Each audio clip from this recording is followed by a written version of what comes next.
Hello, everyone, and welcome back to the Star Wars Stuff Podcast. My name is David. And I guess I am Kyle here on the Star Wars Stuff podcast. This is exciting. I'm just sharing the space with you at the moment. What'd you do with everybody else? Did you lose them on another Star Cruiser?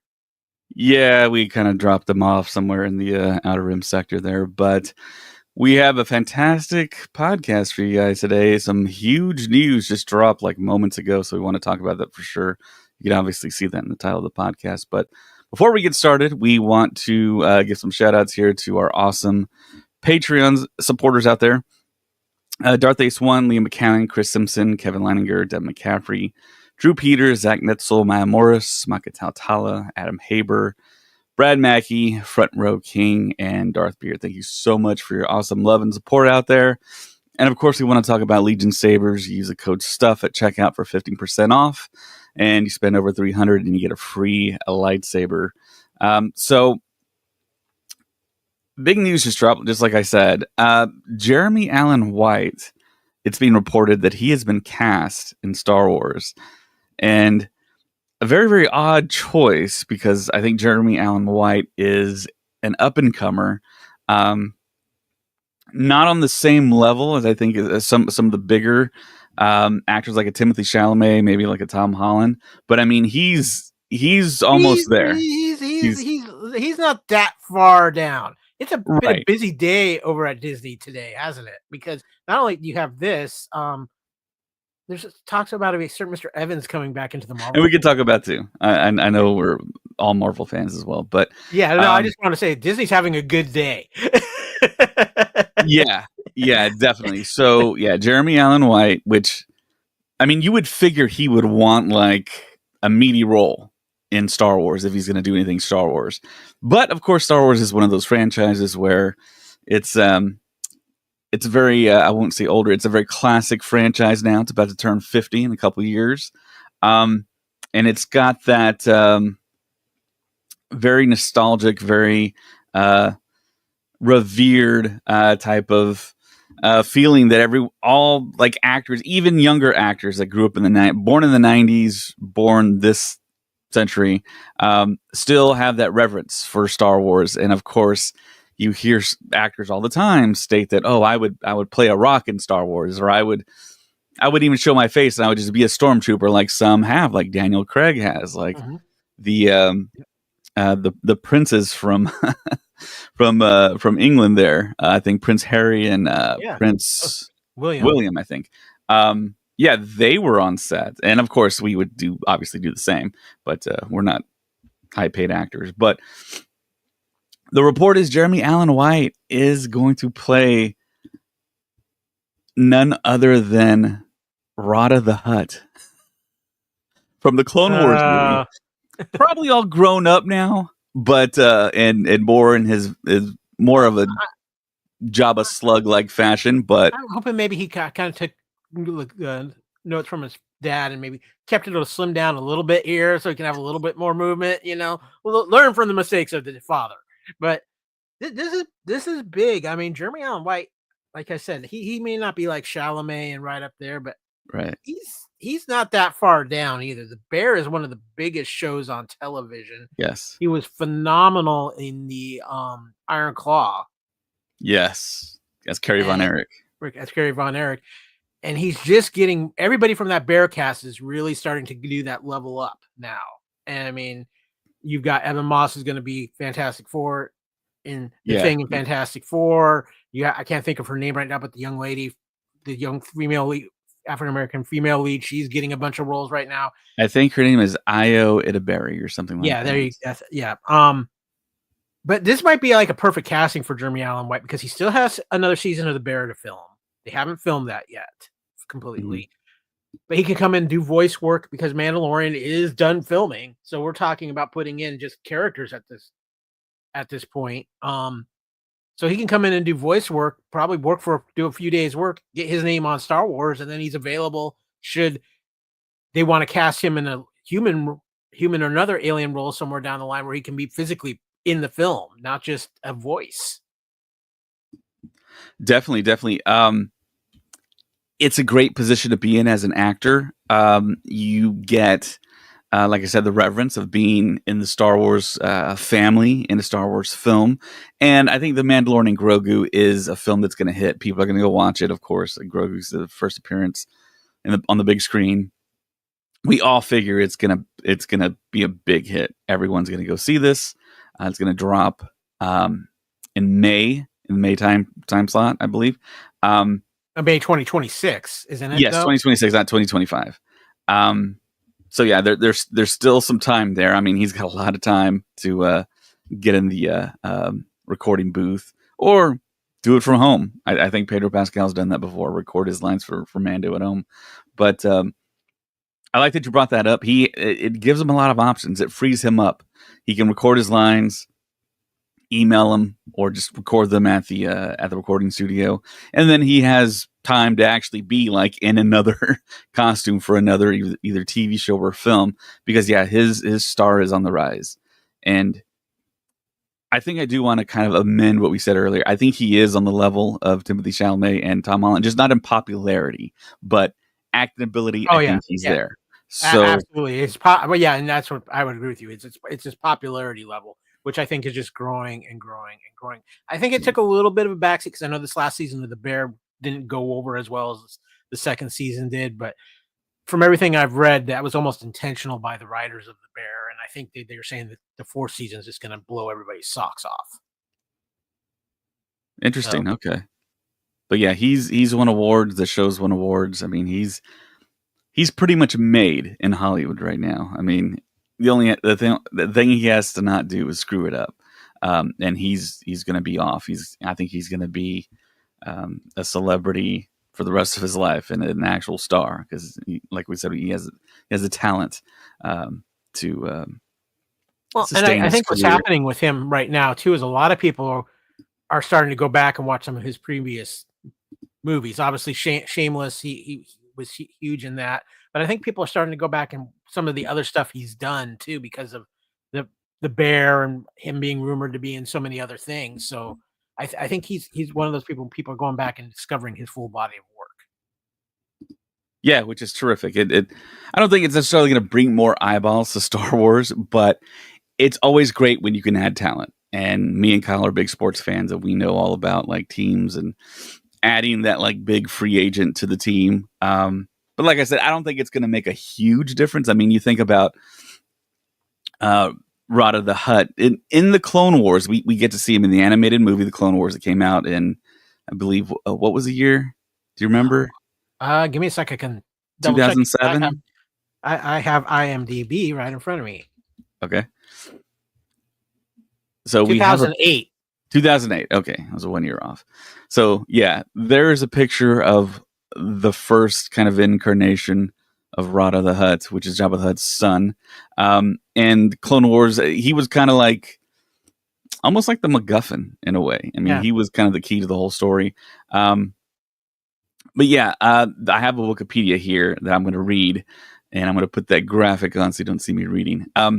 So Rada, off of Wikipedia, Rada nicknamed Pedunky Muffkin, translated as Punky Muffin by his father, and also nicknamed Stinky by Ahsoka Tano, which you can remember from the movie Clone Wars, was a male Hutt and the son of Jabba the Hutt. During the Clone Wars, he was secretly kidnapped by the Confederacy of Independent Systems, which was orchestrated by Count Dooku with help from Zero the Hutt. I would really like to see Zero the Hutt on screen too. Rada's great uncle, which was Zero. The plot was meant to discredit the Jedi Order and scuttle negotiations between the Galactic Republic and the Hutts, but the Jedi were able to rescue him. He was kidnapped by Asajj Ventress and taken to the planet Teth. A Jedi rescue team consisted of Anakin Skywalker and his Padawan. Ahsoka Tano traveled to Teth to rescue him. He then became sick and nearly died on his way to Tatooine, but survived thanks to Ahsoka Tano. After Anakin Skywalker and Tano evaded Dooku, who tried to kill Rada and blame the Jedi, Rada was returned to his father. Rada was later present when Baron Natulewski Papnoida visited Jabba's palace in 20 BBY. Ventress returned to Tatooine and wished to avoid attention from Jabba as she had previously kidnapped his son. So there you go. There are the kind of cliff notes for the Clone Wars there. So any more thoughts on like what? So we got the Mandalorian, we got Grogu, and now we have Rada the Hutt. So anyone else that you think that comes to mind that could be cast? I know I mentioned Dooku. Of course, the great Christopher Lee has passed, and he is way older than what he used to be. It makes me wonder. Yeah, what I was gonna say is it makes me wonder if there's gonna, because that was kind of one of the dangling plot threads from Book of Boba Fett was, you know, Boba takes over the crime syndicate. Where's Jabba's son? Where you know, he's got his dad's been killed. We haven't exactly seen how that affects him. If he's gone, you know, if he's gone the way of the Hutts and the way of the clan, you got to think he might be wanting his position of power back, or maybe he's got another position of power somewhere else. And I think that could be interesting. Maybe there's some loose ends in Book of Boba Fett that they're going to look to try to tie up in Grogu and the Mandalorian. Yeah, when we first started talking about this, I started really thinking about. Of course, we keep on mentioning Jeremy Allen White. He's a big time actor. What if it's more than just voice? What if he's going to do? It sounds preposterous, but what if he does actually some motion capture? And maybe there's a way to do it. I don't know. Maybe they can record his like facial features and just kind of map them on the model there for a Hutt. I know you mentioned possibility of or alluded to a skinny Hutt. I don't think we've ever gotten that on screen. Not is there any full on skinny Hutt? I mean, the closest maybe is Zero. I mean, we're like, unlike Jabba, who couldn't freaking move at all by Return of the Jedi. I mean, we've seen Hutts be able to at least move around a little bit, but you know, that's the question. I mean, and that's one of the big things with this is we don't know how are they going to incorporate him into this? What is the angle? Because like I said, you could go Book of Boba Fett with some of the dangling plot threads there, and maybe that ties into it, or he's got his own power base in the universe now, and that could be something totally different. Or maybe, like I said, maybe they kind of, sometimes I felt like they were playing it off like he was going to be a little different, you know. And it's been a while since I've watched the original Clone Wars film, but I seem to have that memory like they were playing, like maybe his experience with the Jedi at a young age made him go a little bit different path than what his father's path was. Yeah, I would really like to see that whole like kind of juxtaposition of seeing like a totally different way to present a Hutt to us, and something we've never seen before, which would be great. The first actor that came to mind, though, when I saw that casting, I was like, what is Diego Luna thinking? Because Diego Luna loves Jabba the Hutt, and yeah, I think he would have like flipped out if he had the chance to voice a Hutt. And then you think about, okay, is Jeremy Allen White going to speak in Huttese the whole time? I believe Zero the Hutt spoken in Basic, right? Yeah. Zero was able to speak in Basic, and I think there was another Hutt. There was a female Hutt that was speaking in Basic too. Right, and of course, through the Book of Boba Fett, we got the twin Hutts. So they have the modeling, and they did a fantastic job giving us those two brand new twin Hutts. I would have to think he's going to speak Basic. You don't cast a Jeremy Allen White and not have the character speak Basic. I mean, that's just right. I mean, that's just logical sense. But hopefully, he does drop some Huttese. And, I think he will. But his voice alone, especially if he pulls anything like he did with his voice acting with the bear or something like that, could be just classic in that role. I mean, and so the casting actually makes a lot of sense. And like I said, the good thing about it is he's kind of pulling a Sam Witwer. He's not trapping himself. If he wanted to eventually do something in live action as himself, he could. Yeah, and speaking of Huttese, so apparently Matthew Wood and David Collins produced and sang the Huttese version of Major Tom for some of the marketing, I believe. The first trailer for this movie could be absolutely insane. Yeah, the footage at D23 was unexpectedly kind of fast and intense and really good. I mean, it was none of the acting stuff, but I mean, it was a lot of stunt work, a lot of CGI stuff. But I mean, I really do hope they pull out all the stops. And I'm, it might I'm just hoping be, Pedro doesn't lose his voice because he's got a lot of press tours he's going to be doing starting the first of the year. yeah, man. I mean, Pedro Pascal with Gladiator 2, with The Last of Us coming up. Fantastic Four. And of course, Fantastic Four just wrapped. I mean, he's highly in demand. And I haven't seen a lot of Pedro like social media stuff lately, but I still think his star is pretty bright. And of course, I think we're all eager to see how what his portrayal of Mr. Fantastic is going to be like. I myself am a pretty big Fantastic Four fan. That's really my first, one of my first big Marvel experiences. I think the Fantastic Four was my very first beginning to end story read, and it was actually read to me. I had like a cassette with a book that I got from school. And it was awesome. It was an origin story, and I think I've talked about it on maybe Countdown City Geeks before. But I'm excited to see what he does there. And of course, just like Jeremy Allen White, I mean, Pedro Pascal doesn't really have to be there. It's just a voice, really.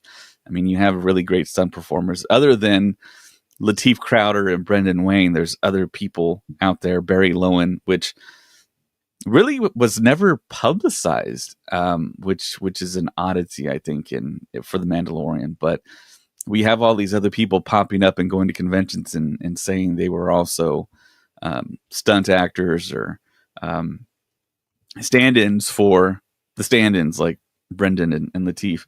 But yeah, it's an interesting casting. It just broke today. I can't wait to see like if we're gonna get anyone else very unique like that. I mean, I feel like Zero's gonna be in there now for sure. But that's pretty much all we know right now. This movie, more than any other film, is so wide open with the amount of people they could put in it. Because I think anybody who's been in Mandalorian, Book of Boba Fett, Ahsoka, Skeleton Crew, if it ties in like they say it's supposed to, they're all on deck that they could be in this film. Plus whatever surprises they come up with. So I'm very curious.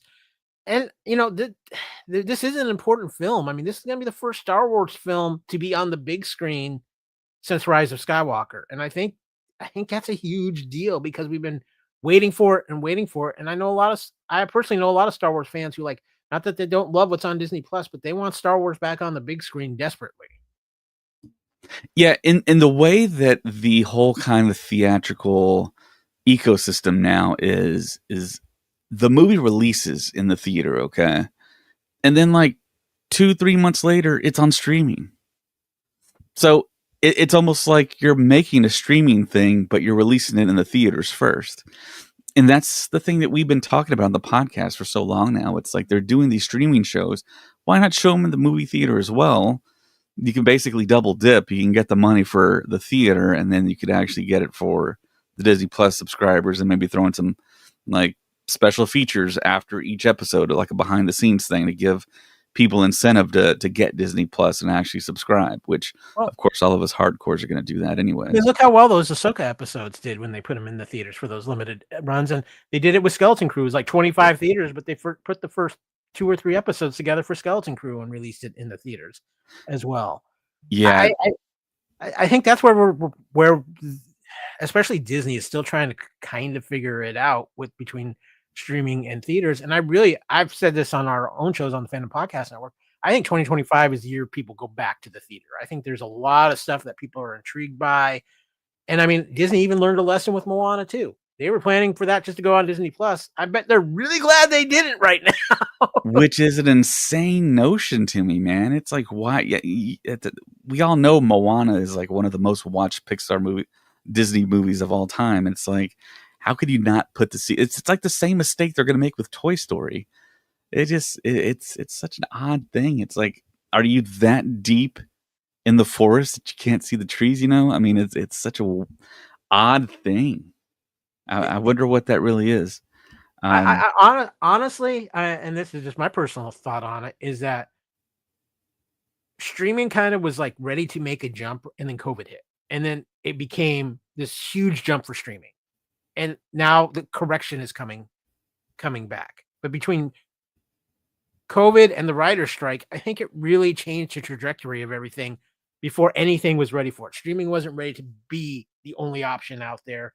And obviously that what it did with the theaters. And I don't think Hollywood was ready to have all this stuff on streaming. And then I think, especially in Disney's case, you had Chapek who came in and was like, get it on Disney Plus, get it on Disney Plus. It all needs to be on Disney Plus, get it on Disney Plus. And we saw what happened to him. And Iger's come back and he's kind of like, no, we need quality over quantity. And he wants to get things back in the theater. And I think both the sides of Lucasfilm and Kevin Feige over at Marvel desperately wants his films in the theaters, not going straight to streaming. And I think we're kind of in this adjustment phase to where they're kind of refiguring out the balance between what should be in the theaters and what streaming should be, and what the time frame is before it hits a streaming service. Yeah, I just saw an ad today that the person who's very topical today, Chris Evans' movie Red One, is going to be on streaming in like a week or so. But again, like, in ways that makes sense. It's a Christmas film, right? So yeah, it's a wild time that we live in. I don't think if you told my younger self that this would be reality, I would really believe you, because when I was younger, I would wait years, it felt like, for VHS, from theater to VHS. And I mean, I even felt like, oh God, waiting the 6 to 7 months for something to come on iTunes. Yeah. Or we could buy it digitally on iTunes, or a year for waiting for the DVD or Blu-ray. I mean, but I'm like you, I can go back and going, it was like 2 or 3 years before some of these films would ever hit VHS and be in the video stores. It's wild, man. These kids are so lucky. These kids are so lucky. Spoiled. They are you. We love you, but you're spoiled. Yeah, Countdown City Geeks is watching us. It's a surprising choice. Jeremy can play intense really well, but I hope it's not just a short cameo. I don't think you get a Jeremy Allen White to be a short cameo. I think he's going to have a role of some substance. So I'm not too worried about that. Unless there's going to be like a whole bunch of these types of castings where, I mean, you're going to get more. We also do know Sigourney Weaver is going to be in the film in The Mandalorian Grogu. So everything we know about Mandu Grogu, it's Pedro Pascal, Grogu, of course, the puppet CGI, Sigourney Weaver, and now Jeremy Allen White. So let me ask you a question here, because we've kind of seen this effect already with Mandalorian because of the Grogu sensation, where you had these stars wanting to be part of Mandalorian.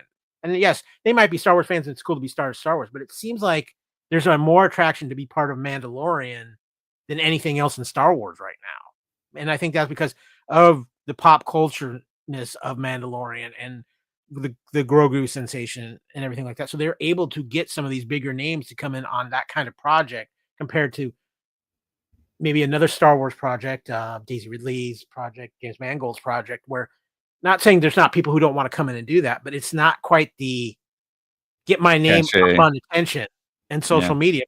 I'm doing this compared to what I'm doing, Mandalorian and Grogu.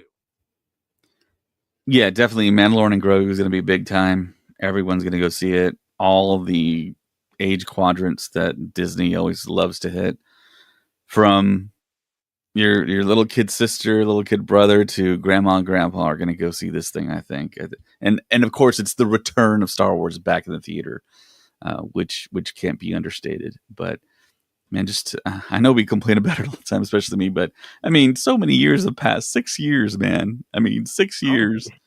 But then we think about it, and we had like almost 30 years at one point between films in the theater. I don't think it was it that long? 30 years? If you do 25. The math. Yeah, no, 1983 to 1999. Well, okay, so yeah. It may have felt like 30 years because we were a whole lot younger and time went by way more slowly. But yeah. I was there in line waiting forever for Force Awakens tickets. Or not Force Awakens, but Phantom Menace tickets.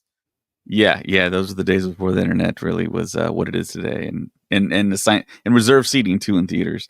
Countdown City Geeks on Facebook also says he's also best buds with Cameron Monaghan. Interesting. could just be a stepping stone role for a bigger role later. So the whole thing with Cameron Monaghan, it always felt like, was the video game guys always had this complete story. They had a plan Mhm. for the story for Jedi Survivor, Lone Survivor, and now the third in the trilogy of those video games. So it almost felt like Cameron Monaghan, Cal Kestis, was off limits to being in live action because he didn't want to contradict with the story. And of course, everything that's being created right now is canon. And I I still feel like it's eventual that Cameron Monaghan's going to be in a live He's gonna action be in something or something. other. He's whether it's a cameo or something, He he's has to be. going to be in something. It's almost like if it's not written in Cameron Monaghan's contract, it's almost like a handshake agreement that he's going to be in something live action. Which, I mean, it'll delight a Dave can't help certain himself.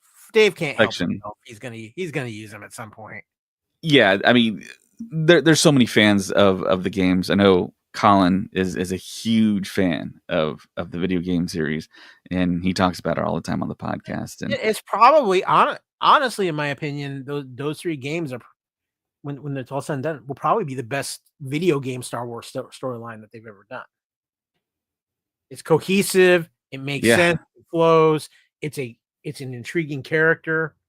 You know, I think when you look back at the history of Star Wars video games, you get like one good thing with a cool character, but then they can't follow up on it quite as well. And they've stuck to their guns and done a phenomenal job with these Jedi games so far.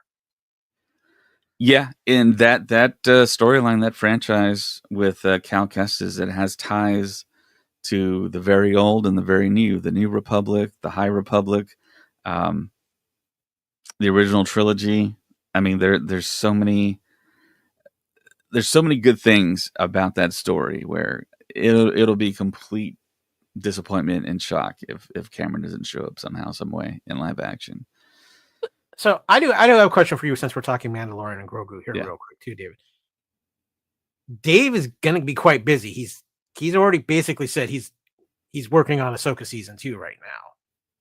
How much more involvement we try because he's saying he's talking like he's going to be the only writer on Ahsoka season 2. So my question is how if he's doing that, how much more involvement can he be with what's still left to do for Amanda Lauren Grogu? Because obviously there's all kinds of effects works that have to be done if this movie's not coming out till 2026. So is Favreau kind of like Yeah, steering Mandalorian Grogu while Dave goes and does Ahsoka season 2 here?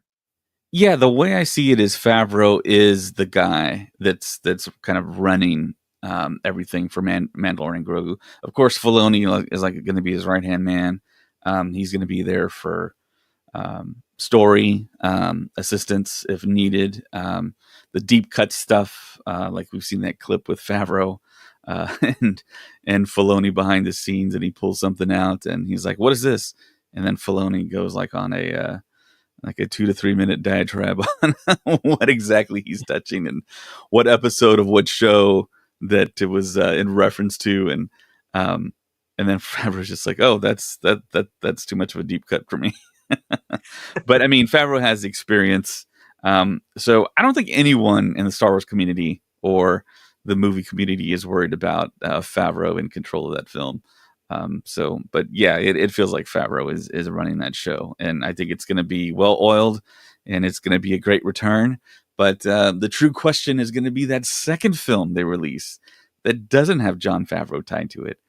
That's going to be the real test because you're not going to have little Grogu in it to help sell the majority of tickets. I'm kind of hoping from what we've seen with Star Wars, and I'll say the last 2 years with the success of Andor, Skeleton Crew is off to a great start, and it seems to have a lot of people interested in it.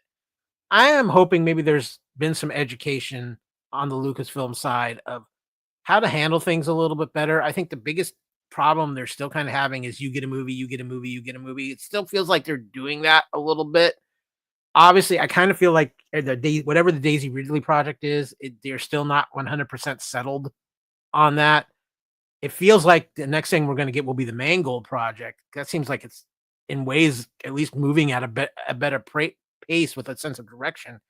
And I think that's going to be even a bigger test because that's going to be something that's going to be outside of the Skywalker box from everything we're hearing. And I think that's more than anything is the big test for the next round of Star Wars is what's going to succeed outside of the trilogy series box. And I think that's where things are really important. I mean, Andor I think succeeded so well because it was something different from anything we've ever gotten from Star Wars before. It wasn't written down; it was written for everybody who's grown up with Star Wars, and I think that's why it was so well received. You've got Skeleton Crew, which is playing on the nostalgia factor, but still, it's going to be able to bring in a new generation into Star Wars too. So I think it's really kind of right now a sliding doors moment for the Star Wars franchise for directions they're going to go in, and I think they know that, and I think they know how important the decisions they make in the next couple of years with these other films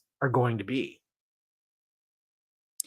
Yeah, I definitely agree with what you said. Andor was Star Wars for adults, and you're hoping that they've learned these lessons. That hey, look, there's a market for this type of Star Wars project. There's a market for this other type of Star Wars project. Even though the numbers for Skeleton Crew aren't very good on streaming, but as a silver lining, though, for the last TV show, The Acolyte, the numbers were phenomenal once the completed show was completely out there and people started binge watching it and could watch the whole series, because after all, these TV shows are like long form films, and that's the true benefit of doing something on TV, is that you can really kind of get into detail and flesh out the characters even more so than the ridiculous challenge it is in a film or even a trilogy.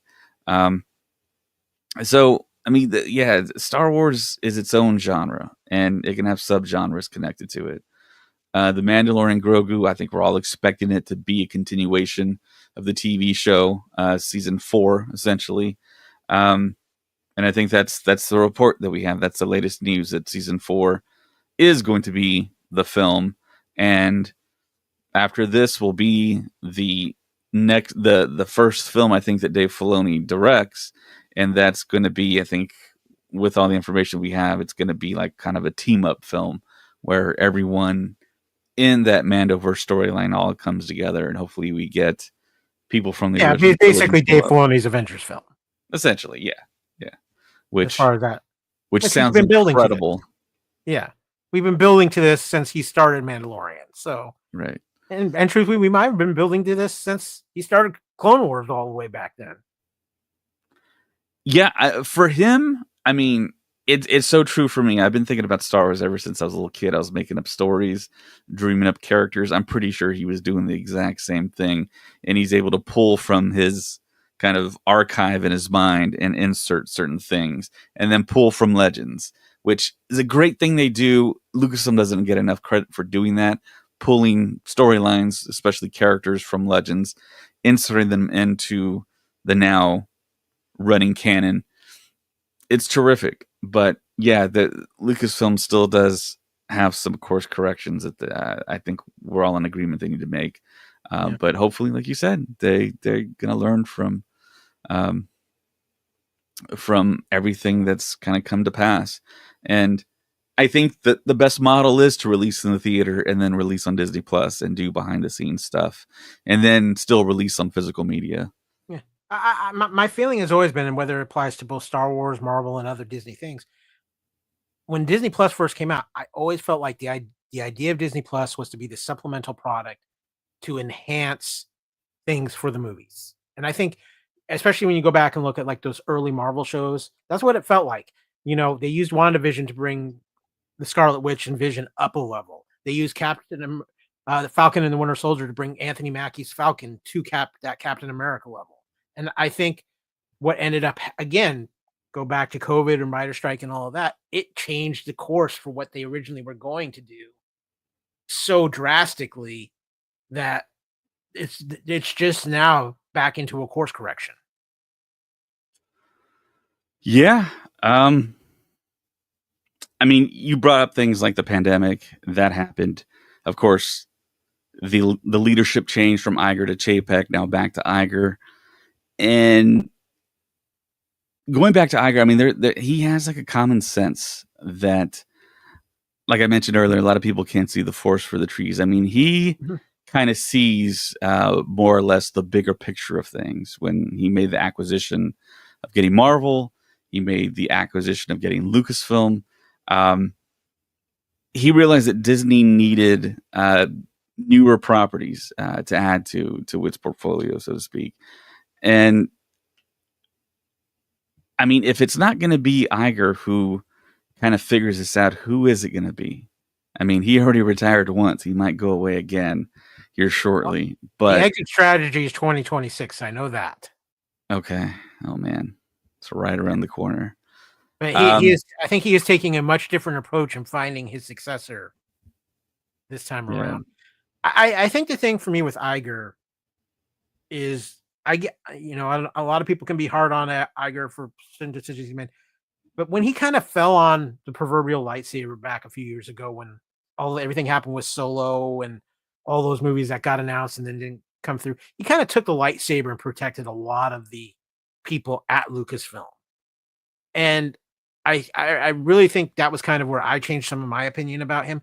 And I think he has got the right idea in the aspect of we need to focus on the quality of these things. If we get the quality right, then maybe we extend the quantity. But I think he even sees the writing on the wall that I think what the biggest thing is, and I think Disney did it across all the properties, is they overextended themselves and tried to do too much. And you were getting things people wanted to see, but it wasn't at the quality we were expecting it to be. And I think that applies across the board for Disney as a whole. And I think that's where you're really starting, I think, already to see the course correction. I mean, I cannot wait for Andor season 2. Skeleton Crew has been the first 2 episodes were a pleasant surprise. I can't wait for episode 3 when it drops. And I look at the Marvel side. It feels like they are course correcting there as well. I am excited for the slate that Marvel has coming out in 2025. And I think it speaks well for the future of Marvel and Star Wars and Lucasfilm that you can feel that course correction happening. It may not be happening at the pace everybody wants it to, but it does feel like we are having that shift, and it is happening. Yeah, and I'm here for it.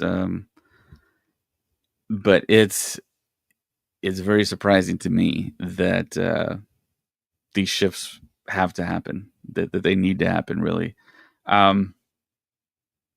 But yeah, I'm excited for this. I'm excited for the new news, the new casting news. I think we're going to get a whole bunch of people actually to be cast that are known names. Because like you said, I mean, this project is the project that if you want to get in on Star Wars, this is definitely the film to kind of get in on.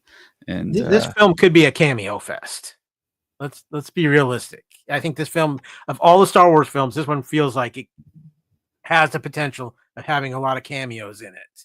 And I feel like Dave Filoni's film is going to be the cameo fest. If this is the cameo fest, I mean, what is Dave Filoni's film going to be? Because I mean, we just talked about how it's probably going to be the Avengers.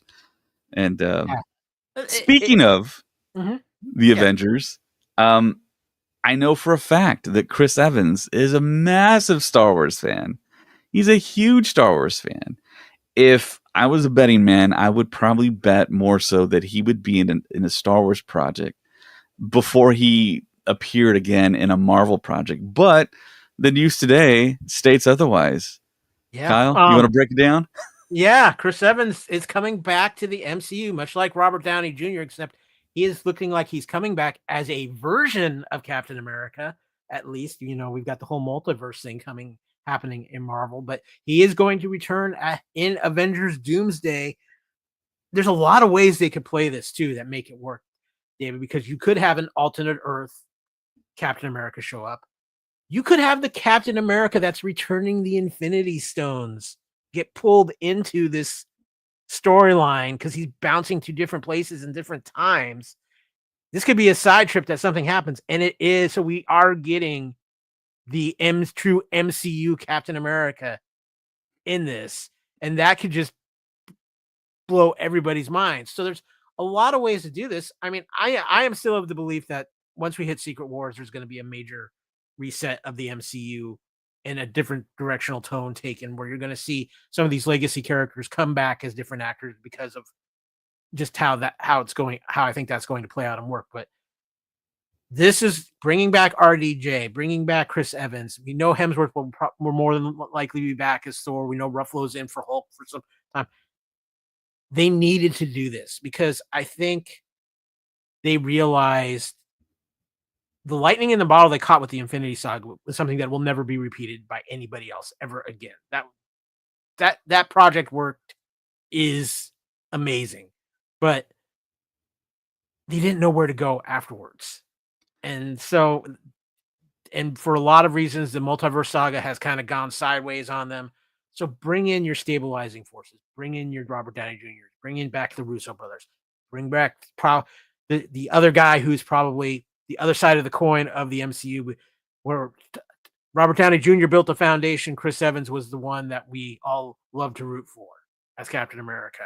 And yeah, it's the right move, and they're doing the right things. And it's going to be so interesting to see how they play this off from Doomsday to Secret Wars to what is going to happen next. Yeah, I mean, I was very shocked that Star Wars didn't do a Mandalorian Grogu film sooner. And it feels like there's like shades of the whole thing where they got to go back to formula here. Of course, Mando and Grogu, well, Mandalorian show was like a huge hit. And of course, it brings in all four quadrants of people, and putting in the movie theater. I think they actually waited a little too long. They should have struck while it was actually hotter. But it's still going to make money. And of course, we've seen this time and time again. Of course, with the sequel trilogy, they brought back the big three, Luke, Han, and Leia. We've seen this done before. I don't think we anticipated seeing Chris Evans coming back as possibly Captain America or a version of, because we had San Diego Comic-Con when RDJ was announced as Doctor Doom. But there's no Chris Evans. There's no one else. We didn't know really much of anything. We still really don't. But it's cool to. I'm in favor of it. I like the fact when these big time stars that you didn't think were coming back came back. Oh. And I know when the sequel trilogy was announced, immediately when Disney bought Star Wars, people were throwing out, "Oh, the big three are coming back for the sequels for sure." And you thought, the big three are going to make it back. Yeah, it's like those actors are very, very elderly now. It's like, how are you going to have a film based on those people? But I mean, they pulled it off to a certain extent. Of course, we got a new big three with Daisy, Oscar, and John Boyega there. But I mean, it's a tragedy, really, not to have those three actors back, the big three for the original trilogy, back sooner to do something Star Wars centric, as opposed to bringing them I will honestly say, decade. I still look at George where he should have made the decision to make his 3 episodes then instead of making the special editions. That's just personal opinion on my part, because I think that's where the opportunity was. Right. Well, I mean, you look at the technology back then too. And I really don't like the fact that George Lucas thinks like this, but he looks at the original trilogy and sees it as a very incomplete piece of art. And of course, that's why he made the special editions.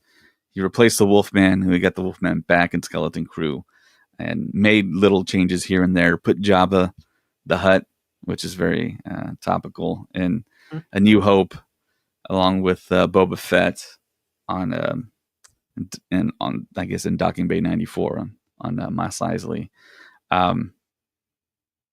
But it's just one of those things, man.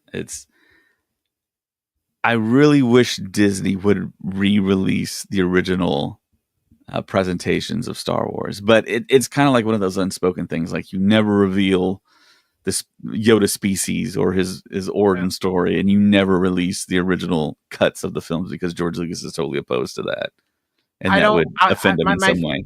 My feeling is unfortunately it will be after the passing of George Lucas before Disney releases those films. Yeah, it feels like that might happen. But the thing is that George Lucas had scripts for the sequels, and he gave them to Disney, and they said no, thank you. So what's kind of the bigger kind of like hit to George and his ego, that or just re-releasing the original films? I mean, you tell me. I think when we go back 50 years from now, when we go back and look at the original purchase of Lucasfilm by Disney and see all the different directions they went and the good steps and the missteps that have happened within these first decade, 15 years, I think it's going to be one of the more interesting times in Hollywood history and one of the more interesting stories in Hollywood history. Yep, I definitely agree. One of my big regrets is not buying the original cuts of the film on DVD when they released them, I think in 2004 or 2006, somewhere around there. But the actual original versions were on DVD. And now if you go on like Amazon or eBay, they're like, yeah, ridiculous amount of money for a really basic DVD. Yeah. So, and I know people do kind of transfer them and put them in 4K and all that stuff. And the laser disc is like the best transfer of the original cut of the films. But yeah, I think there's certain things that, I mean, we still have to look forward to. And during the roundtables with Christopher Ford and John Watts or Skeleton Crew, they reported back and they said, hey guys, the general public doesn't even realize how much stuff, how much footage Star Wars has that has yet to be released to the public. So there's still opportunities to make more money off of us and for us to get more content. Kind of as a final thought for me here too, David, we have all this out there. And what I really hope too is that we start getting outside of the box more.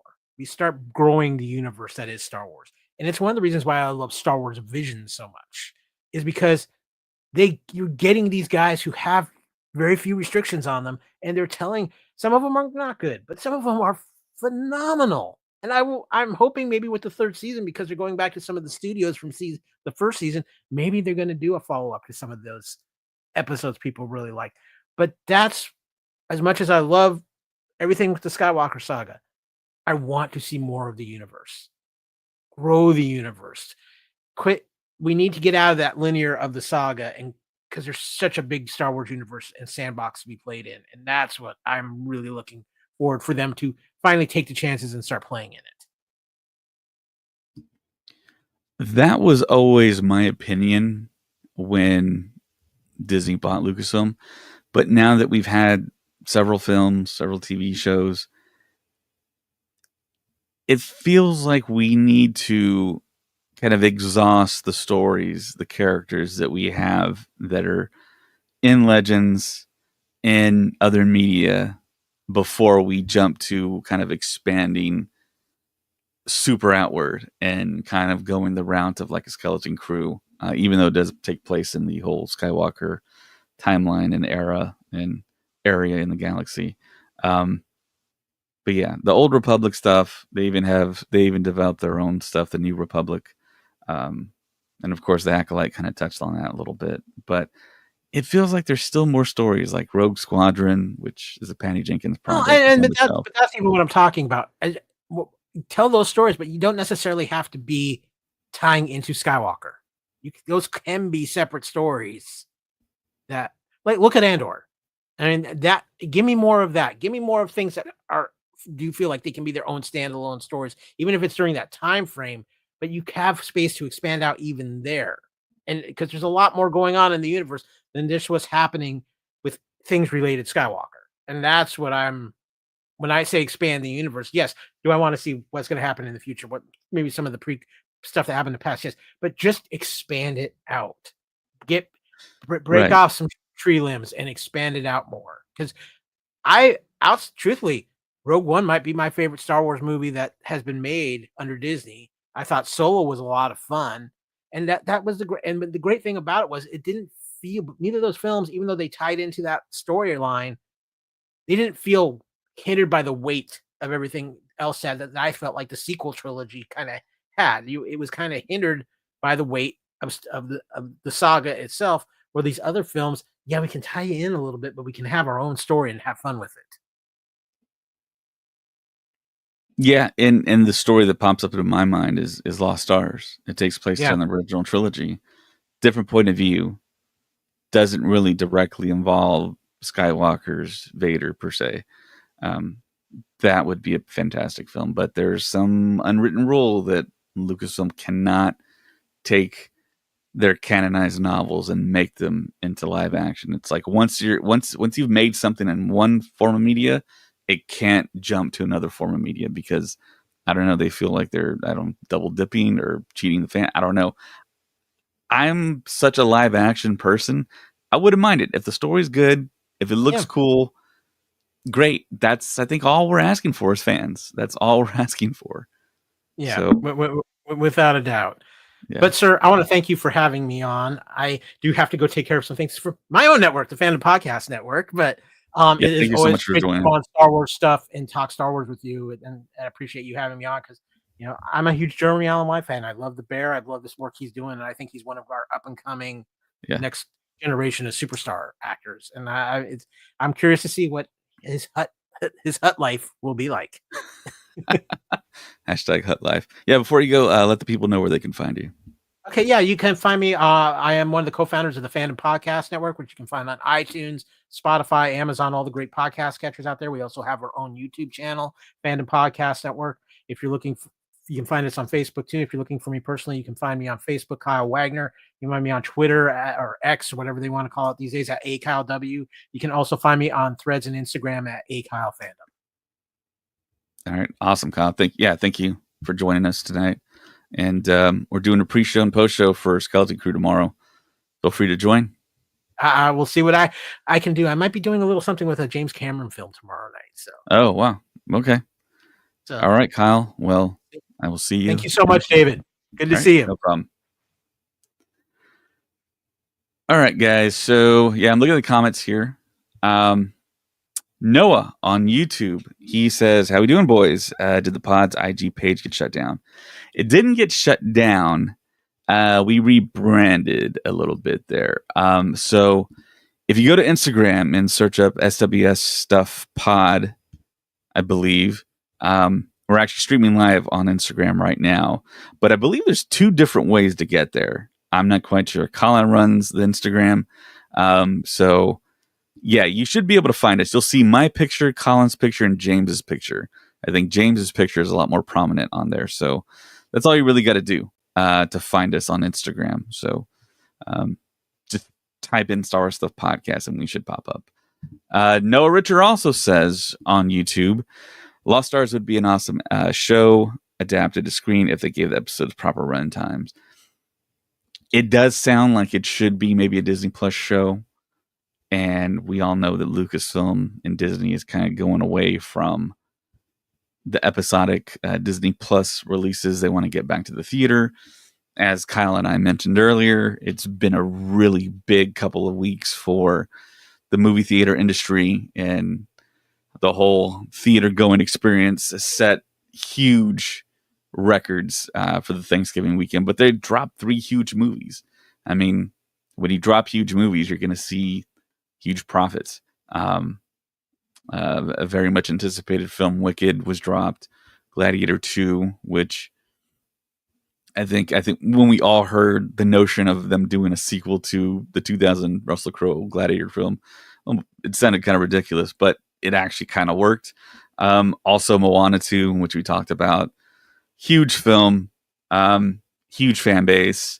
So many people are still watching Moana on streaming. It's one of the most streamed Disney films. So yeah, huge weekend. And it just goes to show you, if you have quality in the theater and you have that type of selection, people are going to show up and people are going to spend the money. It's always been quality versus quantity. I mean, you look at Star Wars, how it first started, 3 films. That was it. And then of course you had like books, novels and stuff like that. But yeah, it's always about quality. I mean, those are the basic fundamental laws of everything, really. I mean, you don't want to buy something that's horrible quality, just have a bunch of it. I mean, that doesn't make any sense.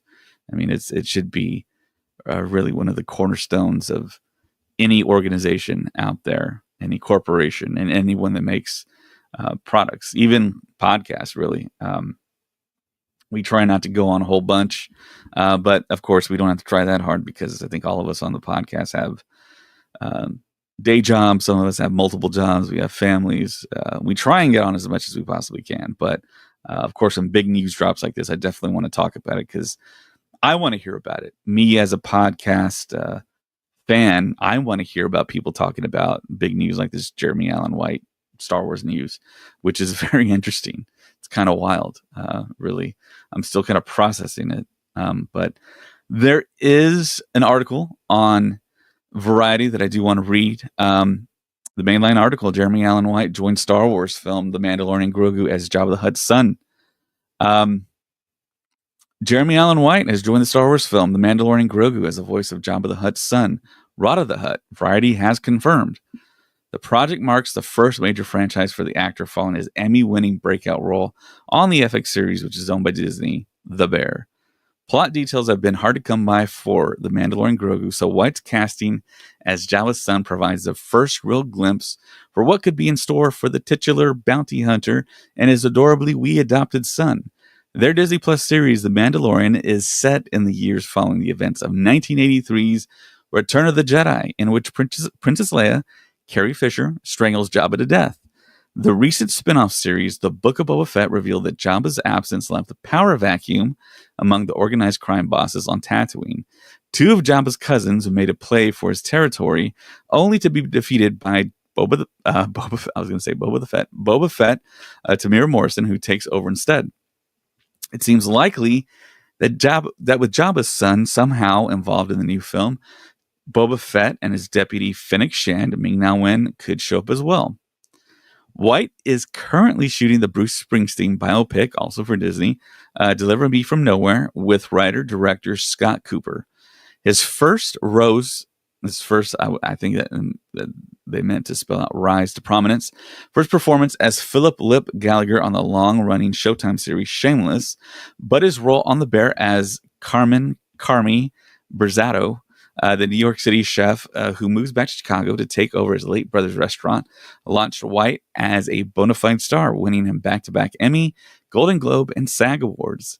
The Mandalorian creator Jon Favreau is directing The Mandalorian Grogu from a screenplay he wrote with Dave Filoni, who also wrote Ahsoka. The project will star Pedro Pascal as a Mando, a.k.a. Din Djarin, and Sigourney Weaver in an undisclosed role. It's set to debut on May 22nd, 2026. It will be the first Star Wars feature film since 2019 Star Wars The Rise of Skywalker. Lucasfilm had no comment. The news was first reported by Jeff Snyder on the YouTube series The Christian Harloff Show. So there you go, guys. That is the Jeremy Allen White news. I'm just kind of so excited for other castings, other characters. I mean, they're doing Rada the Hutt. I mean, did anyone see that coming? I don't think so. Not too far-fetched, I guess, because we saw the twins, of course, in Book of Boba Fett. But I'm eager to see if they're gonna be able to play some characters that we don't think have a shot at being in this film, and what Favreau has cooked up for us. And I really do wonder if Jon Favreau, what his feelings are about how The Mandalorian Season 3 was received and how the Book of Boba Fett was received. Going back all the way to 2022 Celebration in Anaheim, he had that really big exhibit for the Book of Boba Fett, especially. He had Black Chrysanthemum on display. He had that awesome bantha. They got his teeth brushed. And apparently there was a guy inside of it moving the head, moving the jaw, which was just unbelievable to be there in person and see it. And it was just really awe-inspiring to be there. I just wonder how Favreau feels and if he's going to come out with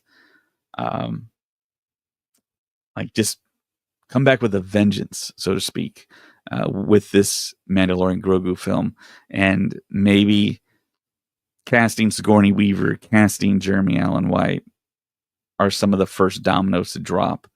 And for him to be like, yeah, we're gonna come back and we're gonna make this thing as beloved as any other film that's been released. Because you think back to Favreau's life, he says that one of his more kind of key experiences in film growing up at the movie theater was being an usher, I believe, in New Jersey, and working at the movie theater when Return of the Jedi dropped, and his life changing during that time. And I think I was 2 years old when that movie dropped. But I have older brothers, and I asked my older brother, I said, hey, what was pop culture like back then? What was the feeling about Return of the Jedi? And my brother told me, he was like, that's one of the greatest things that any human had ever seen on a TV screen or at a movie theater for the trailer and the commercials, because it just looks so incredible. And the way that they pulled off Return of the Jedi was incredible, especially the space battle. I mean, those are models. That wasn't CGI, guys. I mean, to pull that off. And of course, those models in space gave Star Wars its iconic look with the green screen or the blue screen and the camera tracking techniques that they pretty much perfected for the Star Wars trilogy. It really gave the film that certain signature and texture that we all came to love and really expect, and that they reintroduced back in The Mandalorian season 1 with the Razor Crest, that very first kind of behind the scenes they showed us in Chicago at 2019 celebration. So I'm excited. Favreau's at the helm, but like I said, it's not Favreau's movie that I think we need to be concerned with. It's the next successive films. And of course, the Daisy Ridley project seems to be on hold, and there's now a new film in the place of that second Star Wars movie that was going to drop in 2026, which is now Ice Age 6. So, yeah, I think that happened. And then the Mangold film in 2027, which I know all of us, like, you're listening to this podcast, you're watching us on YouTube, Facebook, social media. We're all going to go see it, but I kind of wonder what the general audiences are going to think. I mean, are there going to be lightsabers?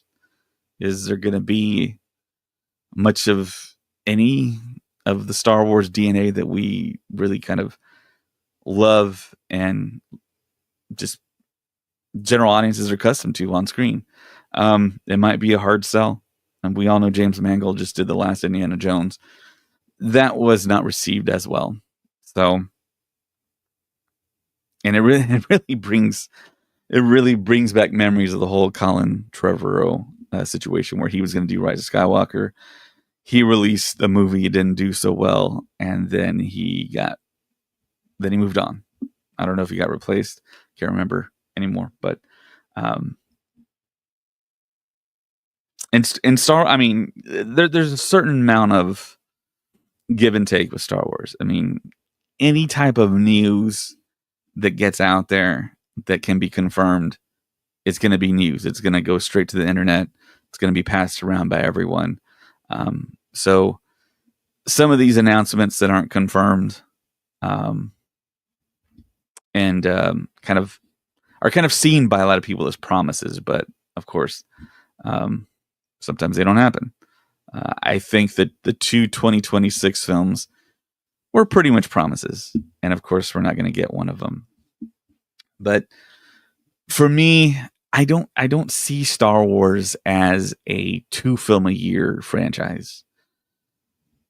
I really see it more, if anything, it needs to be a Christmas franchise, and I think they proved it in 2015, 2016, 2017, and of course in 2019 with Rise of Skywalker, because you're just going to get the built-in de facto families that are going to go see it. People are off from school, people are going to be off from work. You're going to make that nice box office. But It feels like May has been kind of taken over by comic book films and the like.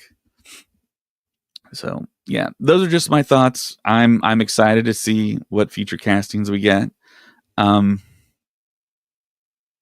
excited to see what new characters we get, and how this story kind of unfolds. And if we get a true season 4 or another Mandalorian Grogu movie in the future, it feels like they might just be relegated to like guest appearances after this, because of course Dave Filoni, Jon Favreau, I mean, those are two singular guys, and these guys are really driving the Mandalorian and Grogu through, and I don't think anyone else can.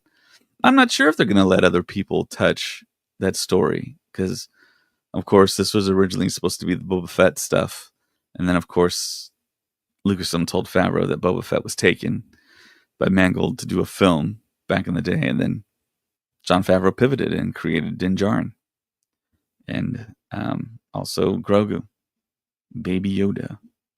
When was the last time you guys heard someone mention Baby Yoda in public? It's been a while for me, and it feels like he's kind of dropped off the pop culture radar, so to speak. So, all right, well, I think that is it. If you want to find us, like I was saying, on Instagram, SWS Stuff Pod, Twitter at Stuff Pod, Threads at Star Wars Stuff Podcast. Also, if you're watching us on YouTube, hit the like button, subscribe, hit the notification. Also, Patreon. If you want to see what we're doing there, you get all of our podcasts ad free there. The raw cut of the audio, video, and yeah, it's a lot of fun, guys. You can interact with us directly. We're also on TikTok. Just look up Star Wars Stuff Podcast. Email, you can always email the show if you want to be on the show.